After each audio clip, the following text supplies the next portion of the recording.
क्या कांग्रेस नेताओं ने करा दी पार्टी की बुरी फजीहत? मुस्लिम वोट बैंक के चक्कर में हो गई कांग्रेस की छीछालेदर। क्या देश विरोधियों के साथ खड़ी हो गई राहुल गांधी की कांग्रेस? और क्या कांग्रेस पार्टी के बुरे दिनों की हो गई शुरुआत? नमस्कार दोस्तों, ये एनालाइज नाउ है। मैं हूं कृष्णा वाजपेयी और अपने इस वीडियो में हम बात करेंगे देश की मुख्य विपक्षी पार्टी कांग्रेस की। पिछले एक महीने में राहुल गांधी की आक्रामकता की वजह से कांग्रेस पार्टी लगातार बीजेपी के खिलाफ हमलावर थी और 12 साल में पहली बार ये लग रहा था कि प्रधानमंत्री नरेंद्र मोदी राहुल गांधी के आगे कमज़ोर हो गए हैं। लेकिन जब कांग्रेस पार्टी के पक्ष में मोमेंटम बनने लगा था तो कांग्रेस के नेताओं ने ही पार्टी की फजीहत करा दी। मोदी सरकार ने जो 2 उड़ते तीर छोड़े थे, कांग्रेस के नेताओं ने वो उड़ते तीर लपक लिए और ये दोनों ही उड़ते तीर कांग्रेस पार्टी के लिए आने वाले वक्त में बड़ा राजनीतिक सरदर्द बन सकते हैं। इसके केंद्र में मुसलमान वोट बैंक और राष्ट्रवाद का मुद्दा है। लेकिन आखिर ये पूरा मामला क्या है, चलिए आपको इसके बारे में विस्तार से बताते हैं। आपसे अनुरोध है कि प्लीज़ हमारे इस चैनल को सब्सक्राइब करिए, हमारे फेसबुक पेज को फॉलो करिए और नए वीडियो के अपडेट सबसे पहले पाने के लिए हमारे चैनल की नोटिफिकेशन सेटिंग ऑन कर लीजिए। तो चलिए अब बात करते हैं अपने वीडियो की।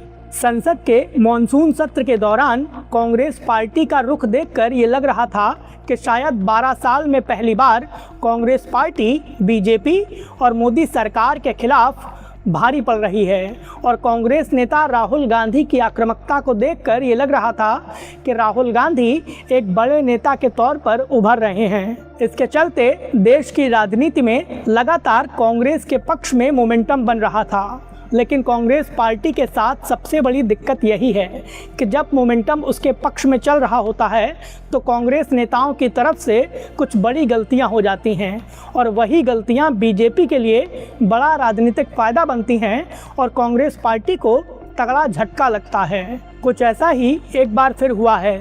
देश के 80वें स्वतंत्रता दिवस के मौके पर कांग्रेस पार्टी ने 2 बड़े विवादों को जन्म दिया है और इन दोनों विवादों की वजह से कांग्रेस पार्टी राष्ट्रीय राजनीति में बैकफुट पर खिसक गई है। इन दोनों ही विवादों के चलते बीजेपी को लंबे वक्त बाद कांग्रेस पार्टी को घेरने का बढ़िया मौका मिल गया है। तो चलिए इन दोनों ही विवादों के बारे में विस्तार से बात करते हैं। और हाँ, इसमें दूसरा विवाद ऐसा है जो राष्ट्रीय राजनीति में कांग्रेस पार्टी को हाशिए पर धकेल सकता है।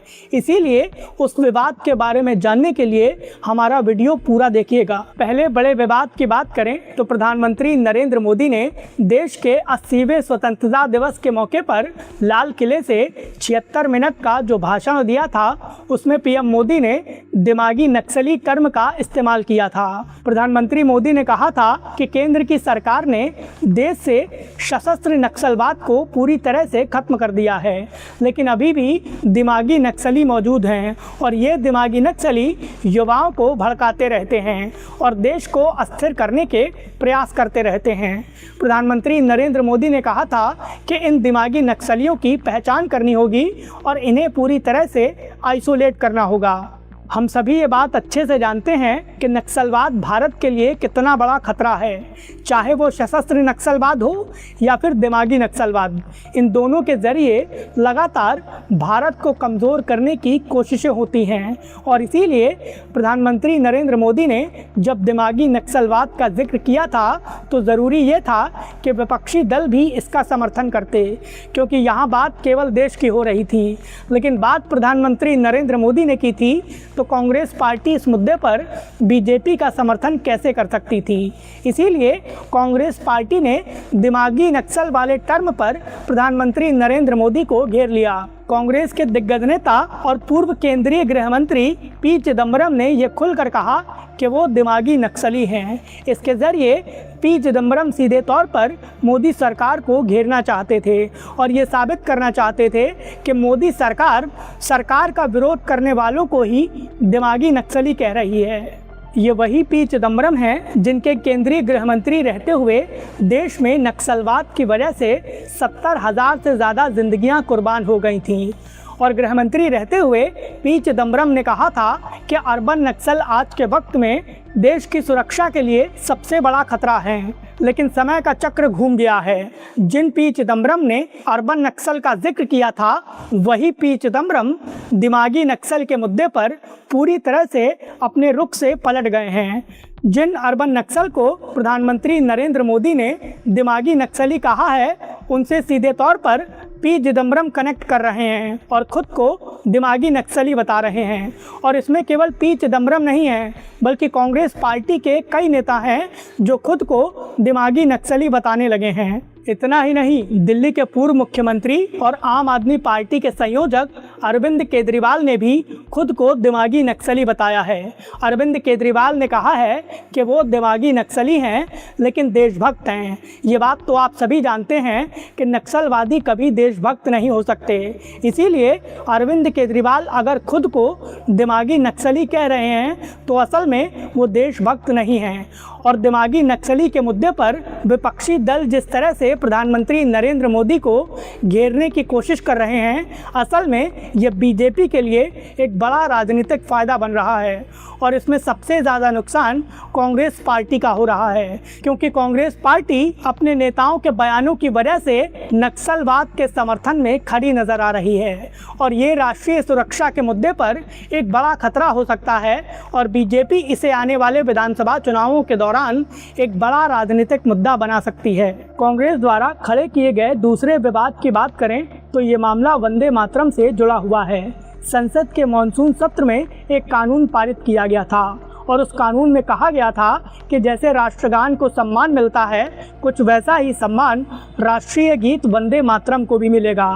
अभी तक वंदे मातरम के केवल 2 स्टैंजा ही गाए जाते थे, लेकिन अब वंदे मातरम के सभी 6 स्टैंजा गाए जाएंगे और वंदे मातरम को राष्ट्रगान की तरह पूरा सम्मान मिलेगा।